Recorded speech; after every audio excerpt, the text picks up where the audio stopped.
Sacchi's trap. There's a moment in football that happens in less than a second.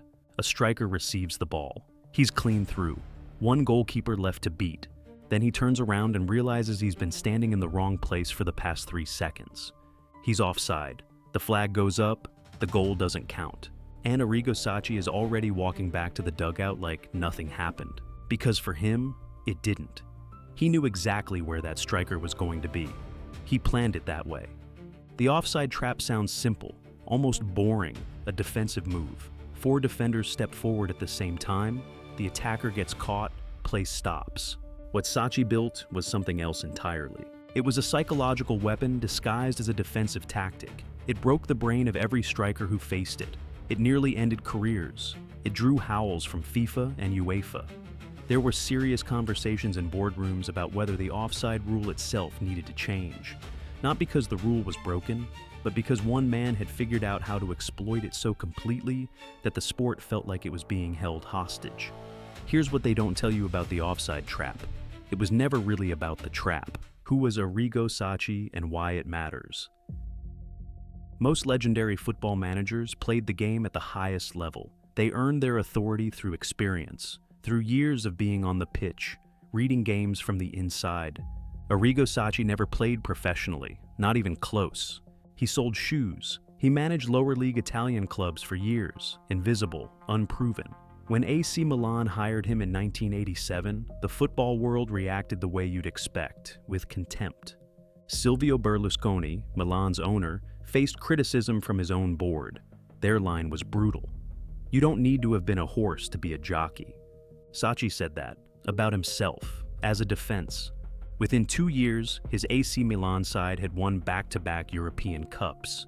Not the Champions League, the European Cup, which was harder to win. They dismantled Real Madrid 5-0 on aggregate. They beat Steaua Bucharest. They beat Benfica. They beat everyone. The football world had no idea what it had just watched. And the offside trap was the part that made people genuinely angry. What the offside trap actually is.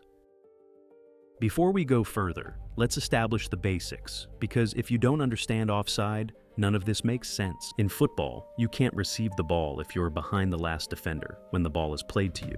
If you are, the referee stops play. Offside. Most teams dealt with this threat by dropping deep. Keep all your defenders behind the ball. Don't give attackers a chance to get behind you. Safe. What Sacchi said was, what if we didn't drop? What if instead we stepped up, all 4 defenders together, in a perfect line, right at the moment the ball was played? That's the offside trap. The striker runs forward, the defenders step up. The attacker is suddenly standing behind the last man. Offside. Danger eliminated. Simple in theory. In reality, one mistimed step, one defender who hesitates for a quarter of a second, and the striker is clean through on goal. There is almost no margin for error. Other managers had used versions of it, but Sacchi didn't just use it, he industrialized it. He drilled it until it was a reflex, not a decision. He ran training sessions specifically on this, not tactics boards, not walkthroughs, drills, hundreds of repetitions. Sacchi would stand on the pitch and physically move his defenders by hand, adjusting their position by inches, making them feel in their bodies where the line was. The result was a back 4 that moved as a single organism, not 4 defenders, 1 unit, the system behind the trap. Here is where it gets deeper, and where most coverage of Sacchi gets it wrong. The offside trap wasn't a trick. It was the logical conclusion of an entire defensive philosophy. To understand it, you have to understand what Sacchi was building underneath it. He called it pressing, total collective defending. His team didn't wait for the other side to come to them. They went hunting in organized packs. When you lost the ball, the nearest 3 or 4 players immediately swarmed the man who had it. They didn't chase. They cut off angles. They compressed space. While this was happening up the pitch, the entire team was compressing. This is the key. Sacchi's team kept an unusually short distance between their defensive line and their attacking line. 25 meters, sometimes less. Every other team in Europe was playing with 50-60 meters between defense and attack. Why does that matter? Because it makes the pitch smaller. If the space between your back 4 and your forwards is only 25 meters, the opposing team is forced to operate in a tiny corridor. There's nowhere to play. Every pass is into a body. every run is offside. Now you understand why the trap worked. It wasn't the step forward that was the weapon. It was the 25 meters of compressed space that made the step forward lethal. Remove the space and the offside trap becomes almost impossible to beat. The striker can't get a run up. He can't time his movement. He's already standing in the wrong place before the ball is even played. The players who made it work. You can't drill a system like this into average players and expect it to function. What Sacchi needed wasn't technically outstanding defenders. He needed defenders who could read the game in real time and trust each other completely. He had 4 of them: Franco Baresi, Alessandro Costacurta, Mauro Tassotti, Paolo Maldini. Baresi was the conductor. He was the one who called the step. His voice was the signal. When Baresi moved, the other 3 moved. They didn't look at each other. They listened. In Sacchi's system, that single shouted call had to be obeyed instantly, without hesitation, because one man who looked first was one man who stepped late. Maldini was 19 years old when Sacchi took charge. He'd grow into arguably the greatest defender in football history. But in those early years, what Sacchi gave him wasn't just tactical education. He gave him the discipline to suppress individual instinct in favor of collective movement. That's harder than it sounds. Defenders are built to react. Their entire career teaches them to read the man in front of them. Sacchi told them, stop watching the man. Watch the line. Watch the space. Most defenders couldn't do it. These 4 could. What it did to attackers. If you want to understand how devastating this was, ask the strikers. The forwards who faced Milan in the late 80s described something close to psychological distress. You'd make a run you'd made 1,000 times in your career. You'd time it perfectly. You'd be through. And then the flag would go up. Again. Then you'd adjust. You'd wait a fraction longer. Now you were too late. The ball was gone before you moved. You'd adjust again. Now you were offside the other way. There was no window. The trap wasn't just catching attackers offside, it was making them doubt their own instincts, making them hesitate. And a striker who hesitates is already beaten. Roberto Baggio, Gabriele Batistuta, players of enormous individual quality. They faced this system and found it almost impossible to solve. The trap had become the thing it appeared to be catching, a trap, not for the body, for the mind, the part where FIFA nearly banned it. By the early 1990s, something had gone wrong with football. Not badly wrong, it was hard to put your finger on exactly what it was. But the numbers told the story. Goals were disappearing. Across the major European leagues, scoring rates dropped. Games were becoming low-scoring, frustrating affairs. Neutral fans were drifting away. Television executives who had just paid serious money to broadcast football were alarmed. The offside trap wasn't the only reason, but Sacchi had shown everyone how to do it. Managers had spent years watching Milan win while suffocating their opponents, and they'd done what football always does. They'd copied it. Imperfectly, clumsily, but they'd copied it. The version most teams were running was uglier than Sacchi's. They didn't have his pressing intensity or his compressed shape.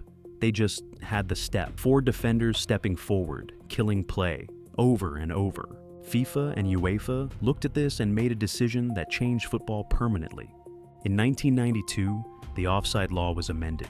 The change sounds small. Before 1992, if you were level with the last defender, you were offside. After 1992, level meant onside. A player in line with the last man was no longer caught by the trap. 1 year later, the pass back to the goalkeeper was banned. No more giving the ball back to your keeper to hold indefinitely. These 2 changes, back to back, were surgical. They weren't about improving football in some abstract sense. They were about neutralizing what Sacchi had built. The sport's governing bodies had looked at what one manager had done and said, "This is too effective. We're changing the rules." That doesn't happen very often in football, or in any sport. The deeper question they didn't want to answer. Here's what bothers me about how this story gets told. The official version is that the rule changes were about entertainment. Football was becoming too defensive, too boring. FIFA wanted more goals. They changed the rules. Heroes. But think about that for a second. FIFA didn't change the rules when teams were parking 10 men behind the ball and hoofing it forward, which was happening across English football throughout the 1980s. They didn't change the rules when teams time wasted with the goalkeeper holding the ball for 30 seconds, which was standard practice. They didn't care about entertainment when it was ugly, low-skill defending. They changed the rules when a system emerged that was so intellectually complete, so technically demanding, and so effective that it threatened to make the conventional attacking game obsolete. There's a difference between boring football and football that's too good to beat. FIFA responded to both the same way, but only one of them actually needed intervention.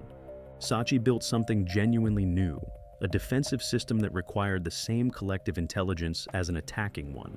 It asked, what if defending could be as creative as attacking?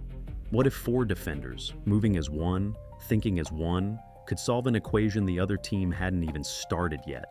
The answer turned out to be yes, and football changed the rules. And what Sacchi left behind. Arrigo Sacchi went on to manage the Italian national team. He took them to the 1994 World Cup final, which they lost on penalties to Brazil. He went back to Milan. The results were mixed. The fire of those European Cup years was hard to recreate. But what he left behind wasn't in the trophy cabinet. It was in the DNA of every pressing team you've ever watched. Marcelo Bielsa, who influenced Guardiola, who influenced Klopp. The lineage runs through ideas about space, about compressing the pitch, about defending collectively at high intensity. Sacchi was there first, doing it with those four defenders on that back line, drilling the step forward until it became automatic. The specific trap, the coordinated offside line, is rarer now. The rule change made it less reliable. Modern attackers are faster, and the margin for error became even smaller. But the philosophy underneath it, win the ball high, compress space, make the pitch small, press in units. That is modern football. Every elite team in Europe plays a version of it. They just don't always know who they're quoting. The offside trap is still legal. Clubs still use it. It still works occasionally when the timing is right. But it will never work the way it worked under Sacchi. That window closed in 1992, when football's governing bodies sat in a room and decided that one man's defensive system had become too much of a problem to leave alone. They didn't ban it outright. They were smarter than that. They just changed the ground underneath it, slightly, until the precise mechanical logic that made it devastating no longer quite held. It is one of the only times in modern football history that a tactical innovation was so successful it required the sport to rewrite its own laws. The shoe salesman from Fusignano, the man who never played a professional game, the manager nobody wanted.